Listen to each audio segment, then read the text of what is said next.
बहुत दूर पहाड़ों के पीछे घने जंगलों के बीच एक ऐसा गांव था जिसके बारे में कोई नहीं जानता था। कहते हैं वो गांव जादुई था। और आज हम कहानी सुनेंगे दो बहादुर बच्चों की, जिन्होंने उस जादुई गांव को ढूंढ निकाला। मीना, जल्दी चल। देख, वो सामने पहाड़ी दिख रही है ना। दादी माँ ने कहा था कि उस पहाड़ी के पीछे ही है वो जादुई गांव। भैया, मुझे डर लग रहा है। ये जंगल बहुत घना है और अगर यहाँ भूत आ गया तो? अरे पगली, भूत वूत कुछ नहीं होता। और फिर तेरा बहादुर भैया है ना तेरे साथ। उई माँ बहादुर। पिछली बार बिल्ली देखकर कौन भागा था, भूल गए चिंटू भैया? चुप कर टिंकू।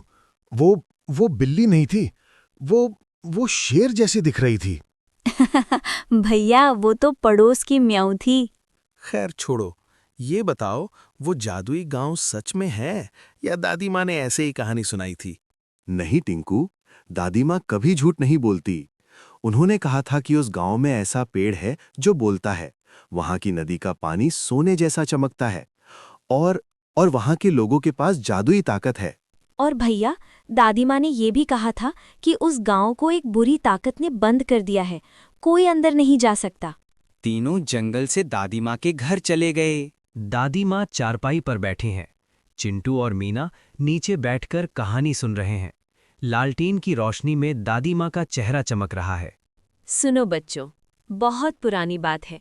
जब मैं तुम्हारी उम्र की थी, तब इस जंगल के पार एक गांव हुआ करता था, चंद्रपुर। चंद्रपुर? कैसा गांव था दादीना? ऐसा गांव जैसा तुमने कभी देखा नहीं होगा। वहां के फूल 7 रंग के होते थे, वहां की तितलियां गाना गाती थी, और वहां एक बहुत पुराना बरगद का पेड़ था जो इंसानों की भाषा में बात करता था। सच में दादी माँ, पेड़ बोलता था? हाँ बेटिया, वो पेड़ सैकड़ों साल पुराना था। वो गांव की रक्षा करता था। उसकी जड़ों में जादुई शक्ति थी। लेकिन क्या दादी माँ? आगे बताओ ना। लेकिन एक दिन काला भूत आया। वो एक बहुत ताकतवर बुरी आत्मा थी। उसने पूरे गांव पर काला जादू कर दिया। गांव के सारे लोग पत्थर बन गए, फूल मुरझा गए, नदी सूख गई, और उस जादुई पेड़ को उसने अपनी काली जंजीरों से बांध दिया। दादी माँ, बहुत डरावना है। डरो मत बिटिया। कहते हैं कि एक दिन 2 बहादुर दिल वाले बच्चे आएंगे। वो जादुई पेड़ को आज़ाद करेंगे और गांव को फिर से जादुई बनावेंगे। बस उन्हें 3 जादुई चीज़ें ढूंढनी होंगी। नेक्स्ट पार्ट 2 देखने के लिए जुड़े रहें और कमेंट्स करें।